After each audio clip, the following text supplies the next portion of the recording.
This is our conceptual model of the shed that we looked at before. And now what I want to do is add actual construction elements to this model. One thing that I wish to do is continue to have the conceptual model around so I can look at it once in a while for reference, but I also want a convenient way to hide it. What I will do actually is I'm going to do a save as. I'm going to save this model under a different name as calling it shed construction. And so now with this name I can make all my modifications to the file and still have the old version of the file around. In order to change the visibility of this, you can use the hide feature, which is by highlighting the whole thing, right click, and then here select hide, and you can hide it, and then we can restore it in the edit menu, unhide all, and there it is again. That's really inconvenient, and there's a better way to control the visibility of elements. We're going to open the layers window, which has the hotkey Alt L. Here are layers. By the way, these control windows here, if you click on the title bar of the window, they scroll up like this, which is kind of convenient because that means you can have a bunch of these windows around and have them easily available but conveniently rolled up. The other window we'd like to have is the entity info window, so I'm going to have that as well. I have a set of layers here. We'll discuss these later. These are layers that I think are useful for making these kinds of models, but I'm going to create a new layer by pressing the plus sign, give it the name conceptual. There we are. And now click on my model, right click on it, select everything, go to entity info, and it says that all these elements are together on layer 0. I am going to put them in conceptual. And so now if I change the visibility of the conceptual layer like that, it disappears. Very nice, huh? Alright, so now I have that to work with. Another thing I want to have, by the way, is let's see, I would like to have my axes here and my guides there so that I can see what I'm doing. I'll keep these guides around. So guides and axes have their own layer in a way, or their own visibility control. So now that I have this, what I know is that this thing is 12 feet by 8 feet because it's made up of 3 sheets of plywood for the base, and so in order to construct this, I think what I'll do is I'll lay down 3 sheets of plywood. I'm going to hide my conceptual layer until I can get back to it. And I want to put in some plywood, and I'm going to find those in my components window, Alt C. There we are. So my components window, I've already put in my 2D floor plan elements, which we'll get into later. We also have architectural components, the component sampler, which comes with SketchUp, and the construction bonus pack and a number of other bonus packs. I'm not going to use the dynamic component. I'm going to use the straight old-fashioned construction sampler, and we're going to use the wood framing set. And over here we have a number of things, including, I hope, let's say lumber, plywood. Here, a 4x8 sheet of plywood, 1/2 inch, 1/4 inch, 3/4 inch, 3/8, 5/8, 7/8. They make 7/8 plywood? That sounds good. We'll use that. I'll click that once and bring it over here and just set it down. I'll roll this one up, and now I'll set my plywood down and index it against the origin. I want 2 more of these, and so I will click against the corner, move it with my move tool, hit Control to make a copy, put the second copy here, I can do that again or use X2. Now I have my 3 sheets of plywood. I'm going to get rid of Sue for now. I just deleted her. So 3 sheets of 7/8 plywood that's laying against each other. And if I go into my components window and I click on this little house here, the house will show me what components are part of this model or have ever been used in this model. And the one I have here is plywood 4/8. By the way, so in my components window I can right click on here and I can tell it to select instances. This will allow me to select every instance of the 4x8 7/8 plywood sheet that I have put into this model.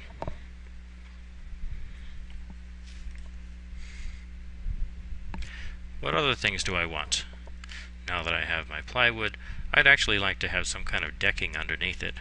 So I'm going to hit this down arrow, and under my favorites I already have the construction components or wood framing components. That looks good. And let's see, framed wall, framing. I don't have any flooring. So what do I want to use as my decking? I need to have some 2x4s.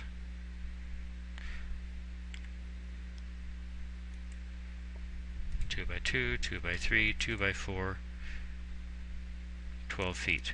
That looks good. I'll take one of those. Let's roll this up. I'm going to use my scroll wheel to zoom out, and I'm going to move this. I want to rotate it and then set this down here.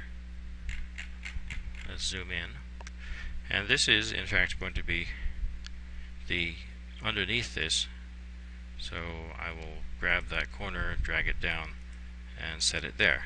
How does that look? It goes all the way to the other end, so that's good. O for orbit, turn us around underneath. M for move. I'm going to grab this, drag it over, press Control, so I'll have 2. So now I have 2 of these, and then I realize that I don't want them this way. I want them to be rotated. So I'm going to hit M for move and then use my rotation handles to rotate it and then set it again. There's one. I'll do the same with this one. Spacebar to select, M for move, rotate tool, place that, spacebar again to select. Okay, O for orbit. Now I need to have another one perhaps in the middle. I like the idea of having one in the middle. So I'll take this one here, use my move tool, hit Control and move it along here, and I'm going to set it there, but I want it to be really in the middle. So if I zoom in and drag my or hover my cursor, I can actually tell it to snap to the midpoint of my 2x4, and now it will move my 2x4 oriented along the middle. If I continue moving it, it should snap to the midpoint of the other component, the plywood. Alright, so now I have 3 decking elements there. No. I suspect that I would need to have some kind of framing to go along these 2 joints here between the 2x4s. It might be that the way to do this actually is not to have this thing in the center. Let's see. Why don't we have it like this?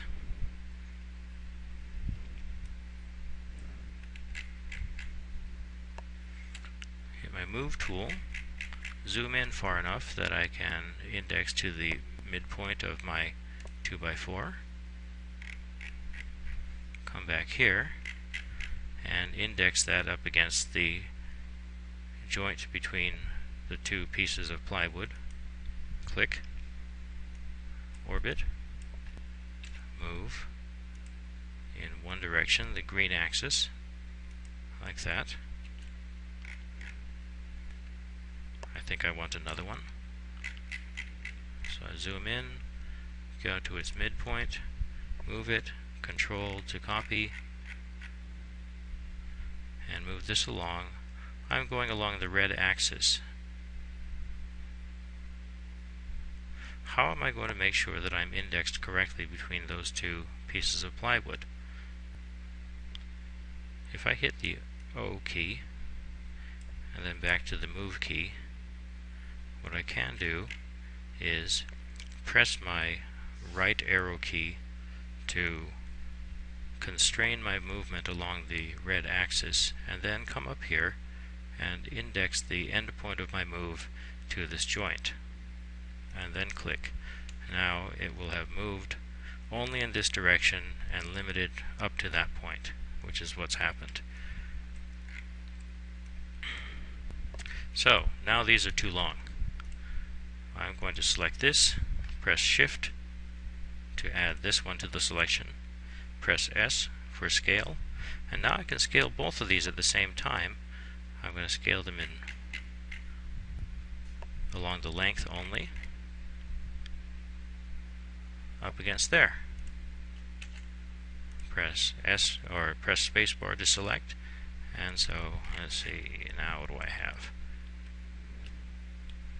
I have this. Is this going to be sufficient to hold up my shed? Oh, maybe. Perhaps what I'll have to do is put piers on all of these different points. Maybe across 3 piers on the middle and one's on the corner or something. I don't know. You guys who are actually learning this stuff can figure it out. I'm going to consider that to be good enough for my platform. This is made up entirely of stock components that I pulled off of my component sampler. And so, let's see, if I go to Window and I go to my outliner,